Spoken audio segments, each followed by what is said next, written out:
بسم الله الرحمن الرحيم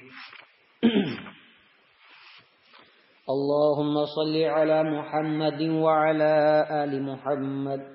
كما صليت على إبراهيم وعلى آل إبراهيم إنك حميد مجيد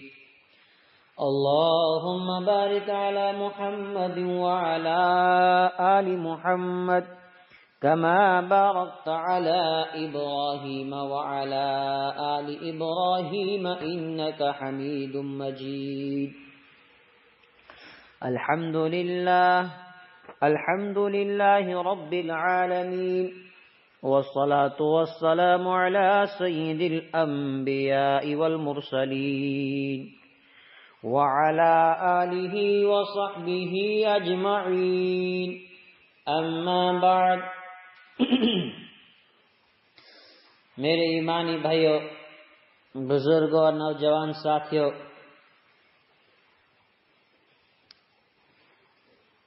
سیرت پاک کی مبارک مجلس، گزشتہ مجلس میں بات چل رہی تھی کہ مدینہ المنورہ میں اسلام کا یہ نور، ایمان کی یہ روشنی کیسے پہنچی اور کس طرح وہاں یہ روشنی پھیلی۔ جب حضرت مصعب بن عمیر رضی اللہ تعالی عنہ مبلغ بن کر مدینہ المنورہ گئے، 1 سال کی محنت کے بعد ان کی کوششوں اور ان کی اس جد و جہد کا نتیجہ کیا نکلا؟ کتنا بڑا قافلہ جو ان کے ساتھ حج پر آیا، جس میں 73 مرد اور 2 عورتیں تھیں۔ ان سب لوگوں نے رسول اکرم صلی اللہ علیہ وسلم کے ہاتھ پر بیعت کی۔ جس وقت بیعت کی یہ بات اختتام کو پہنچی تو رحمت عالم صلی اللہ علیہ وسلم نے فرمایا، جس طرح حضرت موسیٰ علیہ السلام نے بنی اسرائیل میں 12 سردار مقرر کیے تھے جن کو نقیب کہا جاتا تھا، اور جس طرح حضرت عیسیٰ علیہ السلام کے 12 حواری تھے، میں بھی اسی طرح تمہارے لیے حضرت جبرائیل علیہ السلام کے اشارے کے مطابق 12 سردار مقرر کر لیتا ہوں۔ کہ جن کو نقیب مقرر فرمایا تھا ان سے فرمایا، تم اپنی قوم کے اب ذمہ دار ہو کہ انہیں بیعت والی باتوں پر عمل کراؤ، اور جو خوش نصیب سردار اور نقیب بنے ان کے اسماء گرامی یہ ہیں۔ قبیلہ خزرج میں سے یہ حضرات اسد بن زرارہ، رافع بن مالک، عبادہ بن صامت رضی اللہ عنہم، یہ 3 حضرات بیعت عقبہ اولیٰ میں بھی شامل تھے، اور سعد بن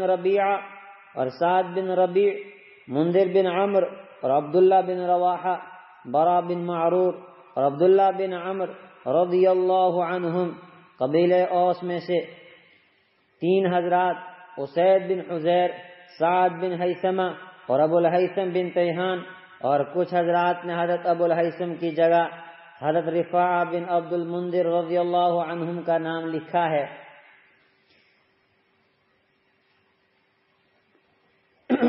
ایمانی بھائیو، یہ بیعت والا کام اختتام کو پہنچنے ہی والا تھا کہ ابلیسی لشکر کے کسی شیطان کو معلوم ہو گیا تو اس سے کچھ نہ ہو سکا، لیکن اونچی پہاڑی پر چڑھ کر زور زور سے شور مچانے لگا، او خیمہ والو، او مکہ والو، تمہیں معلوم بھی ہے کہ محمد صلی اللہ علیہ وسلم اور ان کے ساتھی تمہارے ساتھ جنگ کرنے کے لیے عقبہ میں صلاح و مشورہ کر رہے ہیں۔ لوگوں نے یہ انوکھی آواز سنی تو حیران ہو گئے، مگر پیارے آقا صلی اللہ علیہ وسلم نے تسلی دیتے ہوئے فرمایا، آپ اس کی طرف توجہ نہ دیجیے، اس علاقے کا شیطان ہے، اور فرمایا، خدا کے دشمن سن، اب میں بہت جلد تیرے لیے فارغ ہونے والا ہوں۔ یہ بات سننی تھی کہ انصاری صحابہ کرام کی غیرت جوش میں آ گئی۔ حضرت سعد بن عبادہ رضی اللہ عنہ کھڑے ہو گئے اور فرمانے لگے حضرت اگر اجازت ہو تو ہم صبح ہی مکہ والوں کو کچھ سبق سکھا دیں۔ آپ صلی اللہ علیہ وسلم نے فرمایا نہیں آپ اپنے خیموں میں جاؤ اور ہمیں ابھی اس کی اجازت نہیں ہے۔ بیت والوں کا قافلہ مدینے کے راستے پر گامزن صبح کسی طرح اس بیت کے بارے میں قریشیوں کو کچھ خبر ہوئی تو حیران و شزدر رہ گئے، ان کے ہوش اڑ گئے، کیونکہ وہ اس بیت کا اثر بہت اچھی طرح سمجھتے تھے۔ وہ فوراً مدینہ والوں کے خیموں کی طرف دوڑے، لیکن وہاں ان کی ملاقات مدینہ کے مشرکوں سے ہوئی۔ قریشی سرداروں نے کہا افسوس ہے، ہمیں دنیا میں کسی سے بھی جنگ کرنی اتنی بری نہیں لگتی جتنی تم سے لگتی ہے، اور ہمارے اور تمہارے پرانے تعلقات ہیں، لیکن تم ہمارے ساتھی کو اپنے شہر لے جا رہے ہو اور جنگ کرنے کا معاہدہ کر رہے ہو۔ مدینہ کے مشرکوں کو تو کچھ معلوم ہی نہیں تھا، انہوں نے قسم کھا کر اس کا یقین دلوایا کہ ایسی کوئی بات نہیں ہے اور نہ ہی ہم ایسی کوئی حرکت کبھی کر سکتے ہیں۔ مسلمانوں کو بھی معلوم ہو گیا، لیکن وہ خاموش رہے، نہ ہاں کی نہ انکار کیا۔ قریشی سردار مطمئن ہو کر اپنے اپنے گھروں کی طرف لوٹ گئے، لیکن بعد میں انہیں یقینی طور پر معلوم ہو گیا کہ بات بالکل سچی ہے۔ انہوں نے اپنے آدمی انصاری صحابہ کرام کے پیچھے دوڑا دیے، لیکن وہ مدینہ منورہ کے راستے پر جا چکے تھے۔ تاہم انہیں حضرت سعد بن عبادہ اور حضرت منذر بن عمرو رضی اللہ عنہما وہاں مل گئے۔ حضرت منذر رضی اللہ تعالی عنہ تو مشرکین کو بیوقوف بنا کر بھاگنے میں کامیاب ہو گئے، لیکن سعد بن عبادہ رضی اللہ عنہ کو انہوں نے پکڑ لیا اور باندھ کر مکہ لے آئے، وہاں لا کر بہت مارا۔ آخر کار ایک شخص کو ان پر ترس آیا تو اس نے کہا بھائی تیرا کوئی بھی مکہ میں واقف نہیں ہے کیا؟ انہوں نے کہا جبیر بن مطعم اور حارث بن حرب جو عبد مناف کے پوتے ہیں، یہ تجارت کے سلسلے میں کئی بار ہمارے وطن آئے ہیں اور میں نے بہت بار ان کی حفاظت کی ہے۔ اس شخص نے دوڑ کر جبیر بن مطعم کو کہا کہ مدینہ کے قبیلے خزرج سے تیرا ایک دوست ہے جس کو لوگ بہت مار رہے ہیں۔ اس نے پوچھا اس کا نام کیا ہے؟ اس نے بتایا سعد بن عبادہ۔ جبیر نے کہا بے شک اس کا ہم پر ایک احسان ہے۔ اس طرح جبیر بن مطعم نے حضرت سعد بن عبادہ رضی اللہ عنہ کو مشرکین مکہ سے رہا کر دیا اور وہ بھی کسی طرح مدینہ منورہ پہنچ گئے۔ اور پھر مدینہ منورہ میں ایمانی ہواؤں کے جھونکے 75 لوگوں کا یہ قافلہ مدینہ منورہ پہنچا۔ مدینہ میں تو گویا ایمان کی بہار آ گئی، ایمانی ہوائیں چل پڑی، جہاں دیکھو جس طرف دیکھو ہر جگہ ایمان کا تذکرہ ہے۔ خاص مدینہ منورہ میں تو تقریباً بہت سارے لوگ الحمدللہ ایمان میں داخل ہی ہو گئے تھے، یا یہودی کنارے پر تھے، یا ایک دو قبیلے مشرکین کے، یا وہ لوگ جو کچھ شاعروں کے چنگل میں تھے جو ان کو ایمان سے روک رہے تھے، جو کافی دنوں بعد ایمان لائے، یا کچھ بوڑھے بزرگ تھے جو اپنے بڑھاپے کے پاگل پنے میں پڑے ہوئے تھے، جبکہ وہ سمجھ رہے تھے کہ ہم نے دنیا دیکھی ہے، ہمیں حالات کا علم ہے، یا آج کے نوجوان کیا جانے۔ لیکن اس نئے قافلے نے ایسی محنت کی کہ مدینہ منورہ میں ایمان کی کھیتیاں لہلہانے لگی، یہاں تک کہ بوڑھوں کے دل بھی اس باد بہاری سے کھلکھلا اٹھے اور ان کو بھی ایمان نصیب ہو گیا۔ عمرو بن جموح کے قبول اسلام کا ایک عجیب واقعہ، یہ محنت کیسی تھی، اس کے لیے صرف ایک قصہ سنتے چلیے، اسی سے باقی ماحول کا بھی اندازہ ہو جائے گا۔ جو لوگ ابھی بیعت کر کے آئے تھے ان میں ایک معاذ بن عمرو بھی تھے، ان کے والد عمرو بن جموح اپنے قبیلے بنو سلمہ کے سردار اور چودھری تھے۔ عمر کا کافی حصہ گزار چکے تھے، یعنی ایک بڑھاپا دوسرے سرداری کہ کریلا اور نیم چڑھا، اور جوانوں کی بات کب دل کو بھاتی، بڑی پرانی سوچ کے شرک پر ڈٹے ہوئے تھے۔ ان کا لکڑی کا ایک اپنا ہی بت تھا جس کی بہت عزت اور پوجا کرتے تھے، نہلاتے دھلاتے بھی تھے۔ حضرت معاذ رضی اللہ عنہ نے والد کو سمجھانے کے لیے بہت گہرے طریقے سے سوچا کہ آخر ان کے دل تک بات کیسی پہنچائی جائے۔ ایک رات انہوں نے اپنے دوست حضرت معاذ بن جبل رضی اللہ عنہ اور کچھ دوسرے ساتھیوں کے ساتھ مل کر ایک طریقہ نکالا۔ جس وقت والد صاحب سو گئے، انہوں نے آہستہ سے وہ بت اٹھا کر ایک گڑھے میں ڈال دیا۔ صبح والد صاحب پریشان ہو گئے، میرا بت کہاں گیا؟ ڈھونڈ ڈھونڈ کر آخر اس گڑھے میں سے نکالا، نہلایا دھلایا اور کہنے لگے اگر مجھے معلوم ہو جائے کہ تیرے ساتھ یہ کس نے کیا ہے تب تو میں اس کو ضرور خبر لوں گا، لیکن معلوم نہیں ہو پا رہا ہے۔ دوسری رات حضرت معاذ رضی اللہ عنہ نے پھر اٹھا کر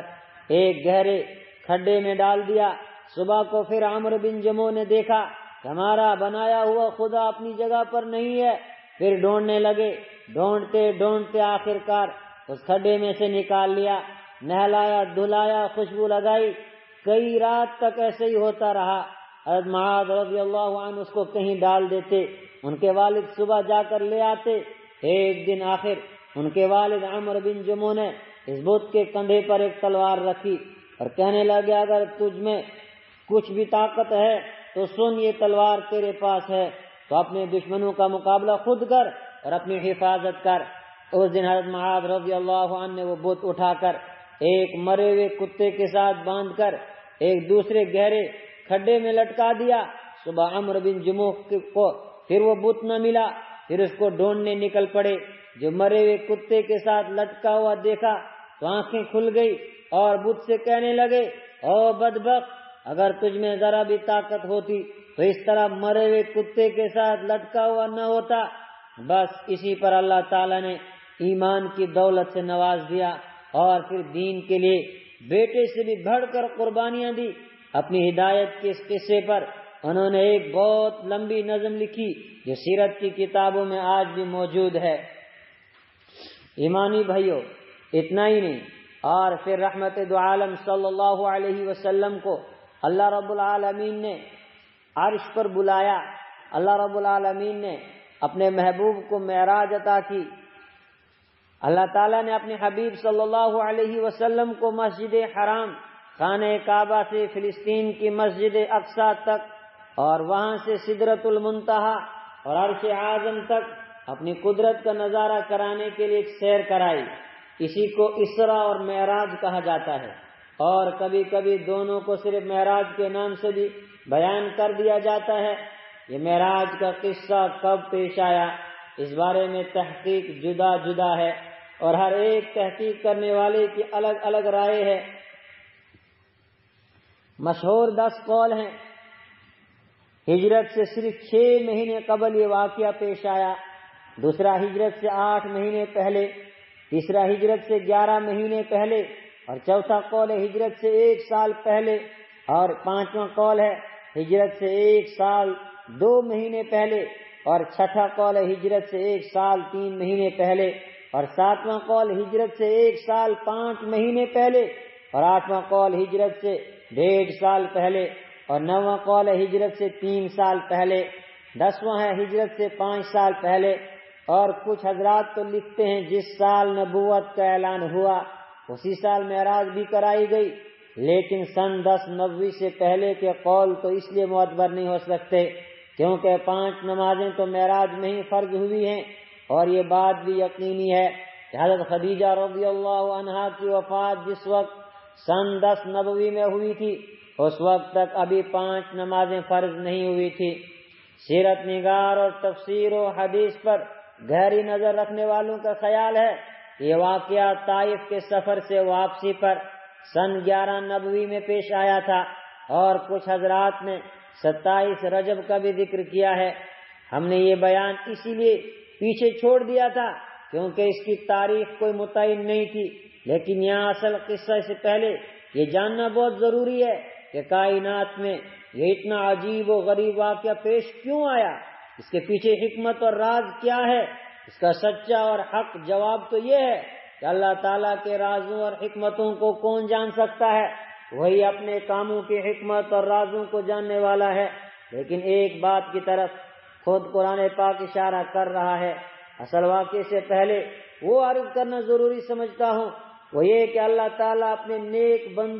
بندوں انبیاء کرام کے ایمان اور یقین کو بلند و بالا کرنے کے لیے اپنی قدرت کے کچھ ایسے نظارے کرواتے ہیں کہ انہیں عین الیقین اور حق الیقین حاصل ہو جاتا ہے۔ انبیاء کرام کی استقامت کا راز اور فلسفہ معراج، اس بات کو آسانی سے سمجھنے کے لیے ایک اور بات کو سمجھنا ضروری ہے، وہ یہ کہ انبیاء کرام علیہم السلام مشکل سے مشکل حالات، کٹھن سے کٹھن وقت میں مصیبتوں، پریشانیوں اور تکلیفوں کے سیلاب کے سامنے بھی کمزور کیوں نہیں پڑتے، جھکتے کیوں نہیں، مایوس کیوں نہیں ہوتے، حالات کے ساتھ سمجھوتا کیوں نہیں کرتے۔ قرآن کریم کو سمجھنے والا شخص جس وقت قرآن پاک میں انبیاء کرام علیہم السلام کے حالات اور ان پر آنے والی مصیبتوں کے بارے میں پڑھتا ہے تو حیران و شزدر رہ جاتا ہے کہ خدا آخر ہیں تو یہ بھی انسان، یہ بھی آدم علیہ السلام کی اولاد میں سے ہیں، لیکن یہ تیرے کیسے بندے ہیں؟ ان پریشانیوں کے سامنے تو پہاڑ بھی ہل جائیں، زمین و آسمان لرزنے لگ جائیں، لیکن تیرے یہ بندے تو ذرا کپ کپاتے بھی نہیں ہیں۔ اللہ تعالیٰ کے نیک بندوں پر کیسے کیسے حالات آتے ہیں، صرف ایک آیت پر غور کیجئے، وَقَدْ مَكَرُوا مَكْرَهُمْ وَعِنْدَ اللَّهِ مَكْرُهُمْ وَإِنْ كَانَ مَكْرُهُمْ لِتَزُولَ مِنْهُ الْجِبَالُ، اور یقیناً ان کافروں نے بڑی بڑی تدبیریں کی اور ان کی ساری تدبیریں اللہ تعالیٰ کے سامنے تھی، اور یقیناً ان کی تدبیریں تھی بھی ایسی کہ ان سے پہاڑ اپنی جگہ سے ہل سکتے تھے۔ اور رحمت عالم صلی اللہ علیہ وسلم پر اس راستے میں کیسے کیسے حالات آئے اور کیسی کیسی مصیبتوں کو گلے لگانا پڑا، ان سب کا نچوڑ خود پیارے آقا صلی اللہ علیہ وسلم نے ایک ہی جملے میں بیان فرمایا، اوذیت فی اللہ ما اوذی قبلی، مجھ پر اللہ تعالیٰ کے راستے میں اس کے دین کے خاطر وہ مصیبتیں آئی جو مجھ سے پہلے کسی پر نہیں آئی۔ قرآن کریم نے مکی زندگی کے آخری دور میں نازل ہونے والی سورہ اسراء میں جس میں معراج کا تذکرہ بھی ہے اس کا نقشہ اس طرح کھینچا، وَإِن كَادُوا لَيَفْتِنُونَكَ عَنِ الَّذِي أَوْحَيْنَا إِلَيْكَ لِتَفْتَرِيَ عَلَيْنَا غَيْرَهُ وَإِذًا لَاتَّخَذُوكَ خَلِيلًا وَلَوْلَا أَن ثَبَّتْنَاكَ لَقَدْ كِدتَّ تَرْكَنُ إِلَيْهِمْ شَيْئًا قَلِيلًا، اور اے پیغمبر جو وہی ہم نے تمہارے پاس بھیجی ہے، یہ کافی لوگ تمہیں فتنے میں ڈال کر اس سے ہٹانے لگے تھے تاکہ تم اس کے بجائے کوئی اور بات ہمارے نام پر گھڑ کر پیش کرو، اور اس صورت میں یہ تمہیں اپنا گہرا دوست بنا لیتے، اور اگر ہم نے تمہیں ثابت قدم نہ بنایا ہوتا تو تم بھی ان کی طرف کچھ نہ کچھ جھکنے کے قریب جا پہنچتے۔ آپ خود ہی اب تک آنے والی مصیبتوں پر ایک نظر ڈالیے، ہائے افسوس، ایک ہی دن میں 2 بیٹیوں کو طلاق، گردن مبارک میں چادر ڈال کر تاؤ چڑھانا، مبارک سر سجدے میں اور اس پر مرے ہوئے اونٹ کی اوجڑی کا رکھنا، 3 سال تک بھوکے پیاسے شعب ابی طالب میں قید رکھنا، کیا کیا نہیں ہوا، اور طائف کے بازار میں جو کچھ ہوا وہ تو دوبارہ لکھنے کی وہ تو دوبارہ کہنے کی ہمت ہی نہیں، لیکن اس سب کے باوجود کیا حالات سے مایوس ہو جانے یا حالات کے سامنے جھک جانا یا حالات سے سمجھوتا کرنے کی کوئی بات کسی موقع پر وہم و خیال میں بھی آئی؟ یہ کون سی طاقت ہے جو اتنا مضبوط بنائے رکھتی ہے؟ قرآن پاک نے تو بس 2 باتیں بیان کی ہیں، ایک آسمانی وحی کا نور جس میں بار بار یہ وعدہ یاد کروایا جاتا ہے کہ اللہ تعالیٰ اس دین کو ضرور غالب کرے گا، اور اس مضمون کی چند آیات کریمہ آپ بھی پڑھیے اور سنیے، وَالَّذِي أَرْسَلَ رَسُولَهُ بِالْهُدَى وَدِينِ الْحَقِّ لِيُظْهِرَهُ عَلَى الدِّينِ كُلِّهِ وَلَوْ كَرِهَ الْمُشْرِكُونَ، وہی تو ہے جس نے اپنا رسول ہدایت اور سچا دین دے کر بھیجا ہے تاکہ وہ اس کو ہر ایک دین پر غالب کرے، چاہے مشرک کتنا ہی ناپسند کریں۔ ام یقولون نحن جمیع منتصر سیہزم الجمع ویولون الدبر، یا ان کا کہنا ہے کہ ہم ایسی جماعت ہیں جو اپنا بچاؤ خود کر لیں گے، اس جمعیت کو ان قریب شکست ہو جائے گی اور یہ سب پیٹ پھیر کر بھاگیں گے۔ جندم ما ہنالک محزوم من الاحزاب، ان کی حقیقت تو یہ ہے، یہ مخالف گروہوں کا ایک لشکر سا ہے جو یہیں پر شکست کھا جائے گا۔ وَلَقَدْ سَبَقَتْ كَلِمَتُنَا لِعِبَادِنَا الْمُرْسَلِينَ إِنَّهُمْ لَهُمُ الْمَنْصُورُونَ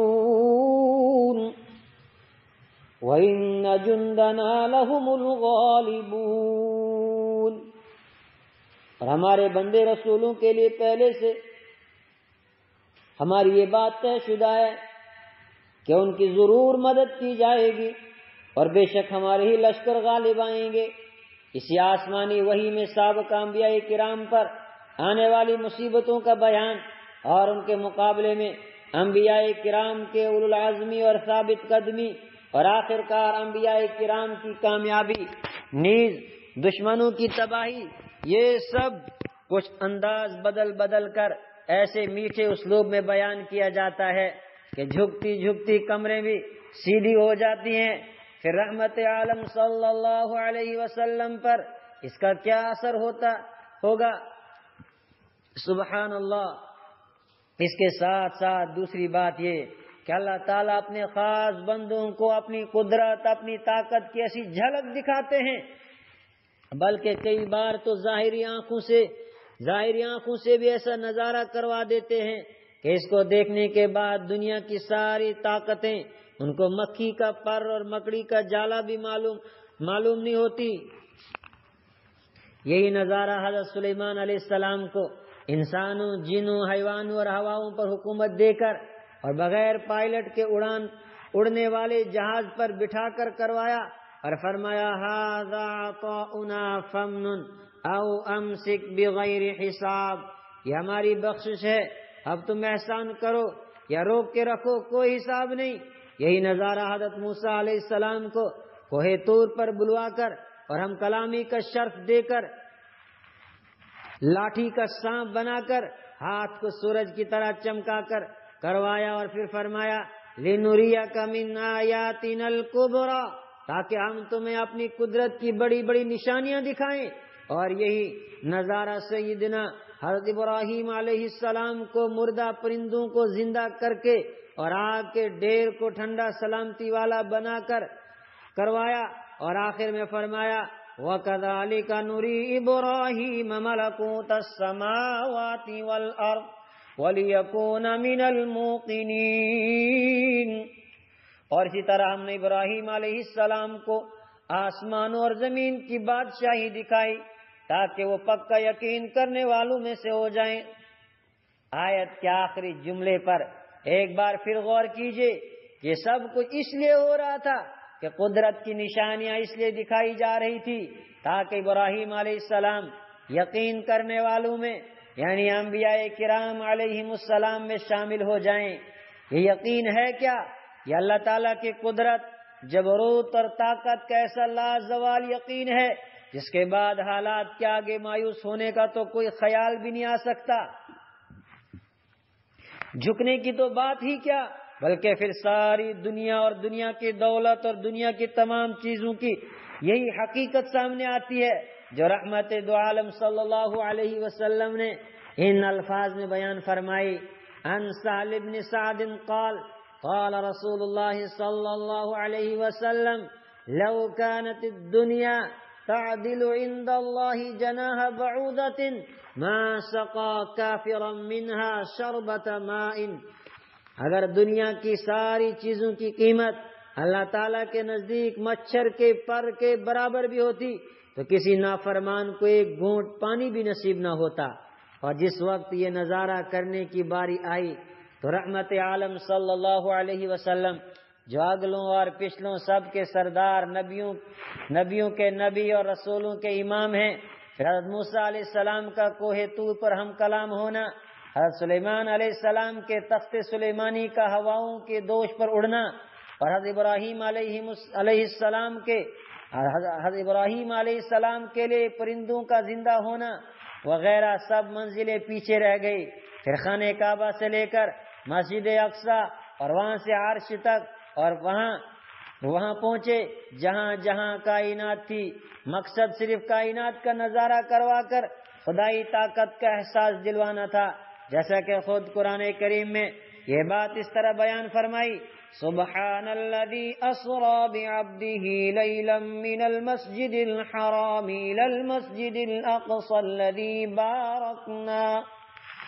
بارکنا حولہ لنریہ من آیاتنا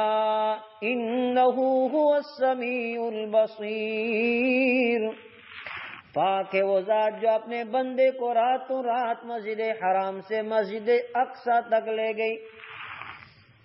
جس کے ارد گرد ہم نے برکتیں نازل کی ہیں تاکہ ہم انہیں اپنی کچھ نشانیاں دکھائیں۔ بے شک وہ ہر بات سننے والی اور ہر چیز دیکھنے والی ذات ہے۔ لِنُرِيَهُ مِنْ آیاتنا، تاکہ ہم انہیں اپنی کچھ نشانیاں دکھائیں۔ اس پر بار بار آپ غور فرمائیے۔ ایمانی بھائیو، واقعہ معراج کی کچھ تفصیل سنیے۔ سب روایتوں کے مطابق قصے کو الگ الگ بیان کرنے کے لیے ایک بڑی کتاب کی ضرورت ہے، یہاں صرف مشہور روایت کی تلخیص پیش کی جاتی ہے۔ حضرت رحمت عالم صلی اللہ علیہ وسلم حضرت ام ہانی کے گھر آرام فرما رہے تھے، ابھی نیند بھی گہری نہیں تھی کہ اچانک چھت پھاڑ کر حضرت جبرائیل علیہ السلام اور کچھ فرشتے تشریف لے آئے، جنہوں نے پیغام معراج آپ تک پہنچایا کہ آپ کا رب آپ کو آسمانوں کی سیر کروانا چاہتا ہے۔ پھر وہاں سے خانہ کعبہ تشریف لے گئے، جہاں رحمت عالم صلی اللہ علیہ وسلم کی آنکھ لگ گئی۔ پھر حضرت جبرائیل علیہ السلام نے آپ کا سینہ مبارک چاک کر کے قلب مبارک کو زمزم سے دھویا، اور سونے کا ایک تشت یعنی تھال جو حکمتوں سے بھرا ہوا تھا، اسے قلب مبارک میں پلٹ کر سینہ مبارک پھر ویسا ہی کر دیا۔ پھر حضرت جبرائیل علیہ السلام نے ایک سواری پیش کی جو کھچر سے چھوٹی اور گدھے سے بڑی تھی، بجلی کی طرح تیز رفتار تھی، ایک ایک قدم انتہائی نظر پر پڑتا تھا، اسی لیے اس کو براق کہا جاتا ہے۔ مشہور قول یہی ہے کہ حضرت جبرائیل علیہ السلام اسی سواری پر پیچھے بیٹھے ہوئے تھے۔ وہاں سے چل کر سب سے پہلے مدینہ منورہ میں حضرت جبرائیل علیہ السلام نے 2 رکعت نفل پڑھوائے اور بتایا یہ آپ کی ہجرت کی جگہ ہے۔ پھر طور سینا پر 2 رکعت پڑھنے کے لیے کہا اور بتایا کہ یہ وہی جگہ ہے جہاں حضرت موسیٰ علیہ السلام کو اپنے رب کے ساتھ ہم کلامی کا شرف حاصل ہوا تھا۔ پھر بیت اللحم میں 2 رکعت نماز پڑھنے کے لیے کہا اور بتایا وہی مقام ہے جہاں حضرت عیسیٰ علیہ السلام کی خاص قدرت سے بغیر باپ کے پیدا ہوئے تھے، جہاں عیسیٰ علیہ السلام اللہ تعالیٰ کی خاص قدرت سے بغیر باپ کے پیدا ہوئے تھے۔ اور ایک جگہ حضرت موسیٰ علیہ السلام اپنی قبر میں نماز پڑھتے ہوئے بھی دکھائے گئے۔ پھر مسجد اقصی پہنچ کر سواری سے اترے۔ حضرت نبی اکرم صلی اللہ علیہ وسلم حضرت جبرائیل علیہ السلام نے براق کو مسجد کے دروازے کے حلقے سے باندھ دیا۔ یہاں سارے انبیاء کرام علیہم السلام انتظار میں تھے کہ کب امام آئیں گے اور نماز پڑھائیں گے۔ حضرت جبرائیل علیہ السلام نے امامت کا اشارہ کیا تو حضرت نبی اکرم صلی اللہ علیہ وسلم کی امامت میں تمام انبیاء کرام نے نماز پڑھی۔ یہ اللہ تبارک و تعالیٰ کی قدرت کا پہلا بڑا نظارہ تھا کہ اللہ تعالیٰ حضرت موسیٰ علیہ السلام کو قبر میں نماز پڑھتے بھی دکھا سکتے ہیں، اور پھر سب نبیوں کو مسجد اقصی میں مقتدی بنا کر جمع بھی کر سکتے ہیں، اور پھر الگ الگ آسمانوں پر الگ الگ انبیاء کرام سے ملاقات بھی کرا سکتے ہیں۔ نماز کے بعد جنت سے ایک سیڑھی سی آ گئی جو مسجد اقصی سے آسمان تک لگی ہوئی تھی۔ اسی سیڑھی پر چڑھ کر یا براق پر بیٹھ کر مختلف روایتوں کے مطابق رحمت دو عالم صلی اللہ علیہ وسلم 7ویں آسمان سے بھی آگے سدرۃ المنتہا پر اور اس سے آگے مقام قرب میں عرش تک پہنچ گئے، جہاں پہلے آسمان پر آدم علیہ السلام کے ساتھ اور دوسرے آسمان پر حضرت عیسیٰ علیہ السلام اور حضرت یحییٰ علیہ السلام کے ساتھ، اور تیسرے آسمان پر حضرت یوسف علیہ السلام کے ساتھ، اور چوتھے آسمان پر حضرت ادریس علیہ السلام کے ساتھ، اور 5ویں پر حضرت ہارون علیہ السلام، اور 6ٹھے پر حضرت موسیٰ علیہ السلام، اور 7ویں آسمان پر حضرت ابراہیم علیہ السلام کے ساتھ ملاقات فرمائی جو بیت المعمور کے ساتھ ٹیک لگا کر بیٹھے ہوئے تھے، اور سدرۃ المنتہا سے آگے عرش پر خالق کائنات کی بارگاہ میں حاضری کا شرف نصیب ہو گیا۔ پھر دوبارہ سدرۃ المنتہا پر پہنچے جہاں حضرت جبرائیل علیہ السلام کو اپنی اصلی شکل میں دیکھا، اور یہیں پر اللہ تعالیٰ کی عجیب و غریب قدرت کا نظارہ فرمایا، اور قاب قوسین یعنی انتہائی قرب کا مقام بھی مل گیا۔ پھر مالک الملک نے اپنے بندے کی طرف وحی کی، یعنی کہ ہم کلامی کا شرف عطا فرمایا، جہاں 3 بڑے تحفے عطا کیے گئے۔ ایک تو امت کی بھول چوک کی معافی، دوسرے سورہ بقرہ کے آخری 2 آیات کریمہ جو اللہ تعالیٰ کی طرف سے بغیر واسطہ جبرائیل عطا ہوئی، اور تیسرے 50 نمازوں کا تحفہ جو حضرت موسیٰ علیہ السلام کے مشورے پر اللہ تعالیٰ کی بارگاہ میں بار بار حاضری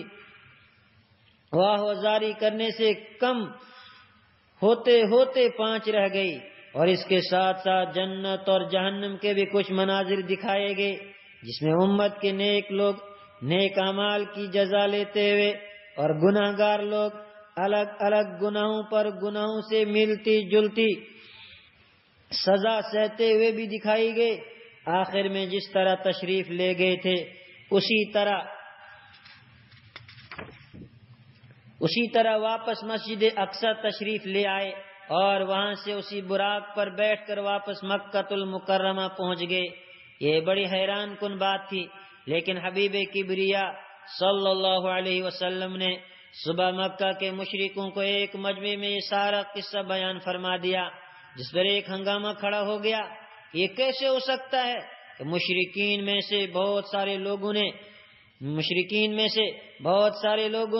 مسجد اقصی دیکھی ہوئی تھی، وہ فوراً کھڑے ہو گئے، ہمیں مسجد اقصی کی الگ الگ چیزوں کی تفصیل بتاؤ۔ پھر کسی نے کھڑکیاں، کسی نے دروازے، کسی نے دوسری چیزوں کے بارے میں سوالات شروع کر دیے۔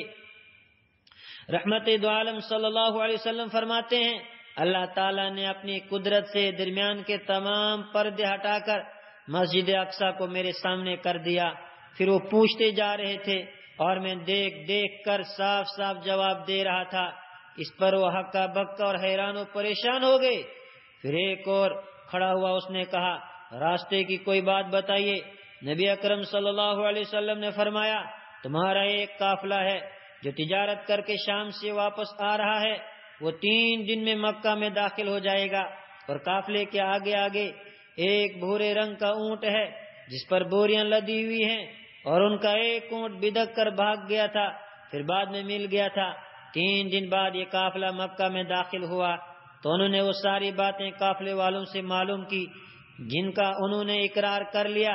اب مشرکین کے پاس کوئی سوال باقی نہیں رہا تھا، لیکن ولید بن مغیرہ بولا مجھے تو لگتا ہے یہ سب کچھ جادو ہے۔ اس پر دوسروں نے بھی اس کی بات پر ہاں میں ہاں ملا کر بات ختم کر دی اور حق سے پلہ جھاڑ لیا۔ ایک روایت کے مطابق حضرت ابوبکر صدیق رضی اللہ عنہ کو مشرکین نے یہ قصہ سنا کر کہا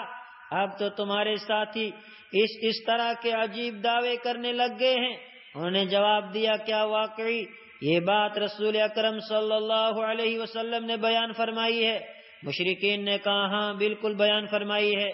آپ رضی اللہ عنہ نے فرمایا تب تو یہ بالکل سچ ہے، اور اسی پر حضور اکرم صلی اللہ علیہ وسلم کی بارگاہ سے انہیں صدیق کا لقب ملا، یعنی بہت سچ بولنے والا، سچ کی تصدیق کرنے والا۔ یہ بس یہی وہ قدرت کے مناظر ہیں جس سے ایمان کا وہ مقام مل جاتا ہے۔ اس کے بعد لچک پیدا ہو جانے یا اپنی جگہ سے ہل جانے کا کوئی سوال ہی پیدا نہیں ہو سکتا تھا۔ یہی مضمون قرآن کریم نے ایک دوسرے مقام پر اس طرح بیان فرمایا ہے وَلَوْلَا أَن ثَبَّتْنَاكَ لَقَدْ كِدتَّ تَرْكَنُ إِلَيْهِمْ شَيْئًا قَلِيلًا، اور اگر ہم نے تمہیں ثابت قدم نہ بنایا ہوتا تو تم بھی ان کی طرف کچھ جھکنے کے قریب جا پہنچتے۔ میرے ایمانی بھائیو، اللہ تعالی ہمیں سیرت پر عمل کی توفیق عطا فرمائے۔ وآخر الدعوان الحمد للہ رب العالمین۔